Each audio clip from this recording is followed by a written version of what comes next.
ಸಾವು ಈ ಜಗತ್ತಿನಲ್ಲಿ ತಪ್ಪಿಸಿಕೊಳ್ಳಲಾಗದ ಏಕೈಕ ಸತ್ಯ. ರಾಜನಾಗಿರಲಿ, ದರಿದ್ರನಾಗಿರಲಿ, ದೇವರಾಗಿರಲಿ, ಸಾವಿನ ಮುಂದೆ ಎಲ್ಲರೂ ಸಮಾನ. ಆದರೆ ಒಂದು ದಿನ ಈ ಅಚಲ ಸತ್ಯವನ್ನೇ ಪ್ರಶ್ನಿಸಿದ ಮಗುವಿದ್ದಿತು. ತನ್ನಿಗಾಗಿ ಅಲ್ಲ, ತನ್ನ ತಾಯಿಗಾಗಿ. ಆ ದಿನ ಸಾವು ಮೊದಲ ಬಾರಿಗೆ ಹಿಂಜರಿಯಿತು. ಆ ಮಗುವಿನ ಹೆಸರು ಹನುಮಂತ. ಅಂಜನೇರಿ ಪರ್ವತದ ಗುಹೆಯಲ್ಲಿ ತಾಯಿ ಅಂಜನಾ ತನ್ನ ಚಿಕ್ಕ ಮಗು ಹನುಮನ ಜೊತೆ ಶಾಂತವಾಗಿ ವಿಶ್ರಾಂತಿ ಪಡೆಯುತ್ತಿದ್ದಳು. ಹನುಮನ ಕಣ್ಣುಗಳಲ್ಲಿ ಮುಗ್ಧತೆ, ಮುಖದಲ್ಲಿ ನಗು. ಭವಿಷ್ಯತ್ತಿನಲ್ಲಿ ಈ ಮಗು ಸಾವಿನ ವಿರುದ್ಧ ನಿಲ್ಲುತ್ತದೆ ಎಂಬುದು ಆ ಕ್ಷಣದಲ್ಲಿ ಯಾರಿಗೂ ಗೊತ್ತಿರಲಿಲ್ಲ. ಹಠಾತ್ತನೆ ಗಾಳಿ ನಿಂತಿತು. ಆಕಾಶ ಕತ್ತಲಾಯಿತು. ಎಮ್ಮೆಯ ಮೇಲೆ ಸವಾರಿ ಮಾಡುತ್ತಾ ಕಪ್ಪು ಆಕೃತಿಯೊಬ್ಬನು ಗುಹೆಯ ಬಳಿ ಕಾಣಿಸಿಕೊಂಡನು. ಅವನ ಕೈಯಲ್ಲಿ ಆಯುಧ, ಅವನ ಉಸಿರಲ್ಲೇ ಭಯ. ಹನುಮನು ಮುಂದೆ ನಿಂತು ಕೇಳಿದನು, ನೀನು ಯಾರು? ನನ್ನ ತಾಯಿಯ ಬಳಿ ಏಕೆ ಬಂದೆ? ಆ ಕಪ್ಪು ಆಕೃತಿ ಶಾಂತವಾಗಿ ಉತ್ತರಿಸಿದನು, ನಾನು ಯಮರಾಜ, ಎಲ್ಲರ ಅಂತ್ಯ. ಅಂಜನಾಳ ಸಮಯ ಮುಗಿದಿದೆ. ಆ ಮಾತು ಕೇಳಿದ ಕ್ಷಣದಲ್ಲೇ ಹನುಮನ ಒಳಗೆ ಏನೂ ಮುರಿಯಿತು. ಆದರೆ ಅವನು ಇನ್ನೂ ಮಗು. ಸಾವಿನ ಅರ್ಥ ಅವನಿಗೆ ಗೊತ್ತಿರಲಿಲ್ಲ. ಯಮರಾಜ ತನ್ನ ಕರ್ತವ್ಯವನ್ನು ನಿರ್ವಹಿಸಿದನು. ಕ್ಷಣಾರ್ಧದಲ್ಲಿ ಅಂಜನಾಳ ಪ್ರಾಣ ಕಸಿಯಲಾಯಿತು. ಹನುಮನು ಅಂಜನಾಳನ್ನು ಎಬ್ಬಿಸಲು ಪ್ರಯತ್ನಿಸಿದನು.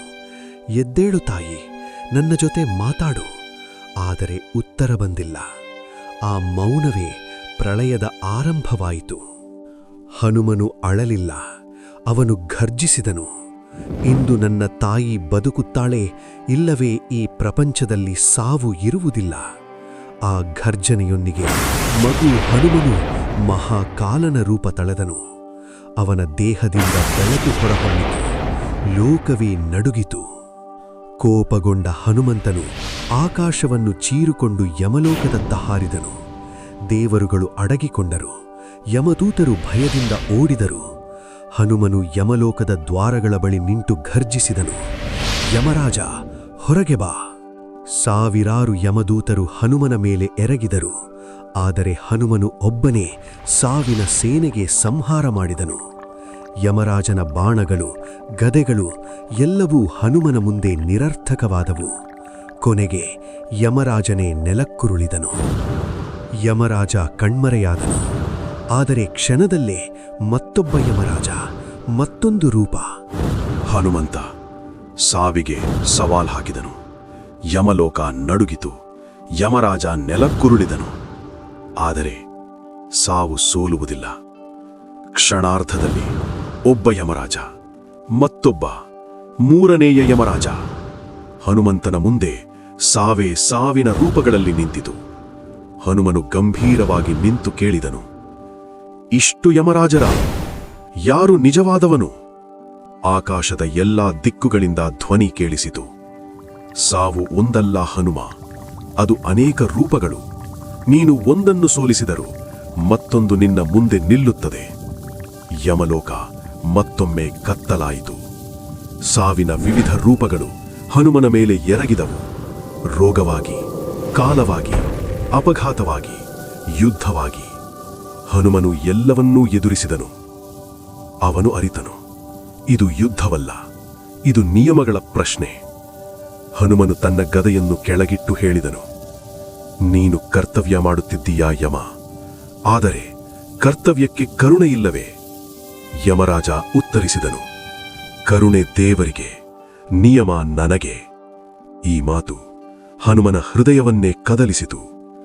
ಆ ಕ್ಷಣದಲ್ಲಿ ಆಕಾಶ ಚೀರಿತು. ಬ್ರಹ್ಮನ ಧ್ವನಿ, ವಿಷ್ಣುವಿನ ದೃಷ್ಟಿ, ಶಿವನ ತ್ರಿನೇತ್ರ. ಶಿವ, ಸಾಕು ಯಮ, ಈ ಯುದ್ಧ ಮುಂದುವರೆದರೆ ಸೃಷ್ಟಿಯ ಸಮತೋಲನ ಮುರಿಯುತ್ತದೆ. ಹನುಮನು ಮಣಿದನು.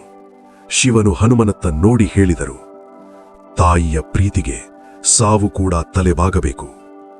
ಅಂಜನಾಳ ಪ್ರಾಣವನ್ನು ಹನುಮನೇ ನೇರವಾಗಿ ಕೇಳಿಲ್ಲ, ಅವನು ಕೇಳಿದ್ದು ಒಂದೇ, ಇನ್ನು ಮುಂದೆ ನನ್ನ ಭಕ್ತರ ಮೇಲೆ ಅಕಾಲ ಮೃತ್ಯು ಬರಬಾರದು.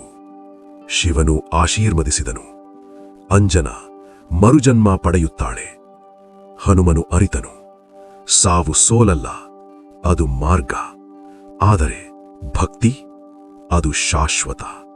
ಹನುಮನು ಸಾವನ್ನು ನಾಶ ಮಾಡಿಲ್ಲ, ಅವನದಕ್ಕೆ ಮಿತಿ ಹಾಕಿದನು.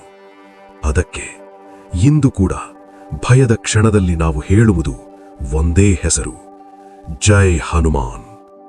ಸಾವು ಎಲ್ಲರಿಗೂ ಬರುತ್ತದೆ, ಆದರೆ ಭಕ್ತಿಗೆ ಶರಣಾದವರಿಗೆ ಹನುಮಂತ ಮುಂದೆ ನಿಲ್ಲುತ್ತಾನೆ.